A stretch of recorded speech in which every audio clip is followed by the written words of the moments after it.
ಏನಪ್ಪಾ ಅಂತಂದ್ರೆ ಮಳೆ ನೀರು ಬಿದ್ದಾಗ ಈ ಟ್ಯಾಂಕ್ ನಲ್ಲಿ ಸಂಗ್ರಹವಾಗಿ ಈ ಟ್ಯಾಂಕ್ ನಿಂದ ಈ ಟ್ಯಾಂಕ್ಗೆ ಸಂಗ್ರಹ ಆಗುತ್ತೆ.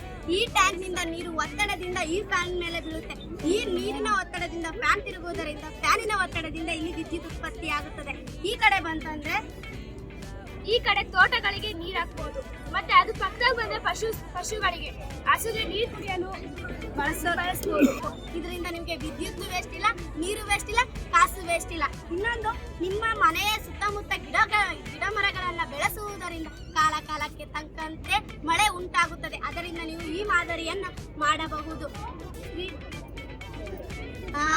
ಮಳೆ ನೀರನ್ನು ಬಳಸಿ ವಿದ್ಯುತ್ ಅನ್ನು ಉರಿಸಿ ಎಂದು ಹೇಳಲು ಇಷ್ಟಪಡುತ್ತೇವೆ.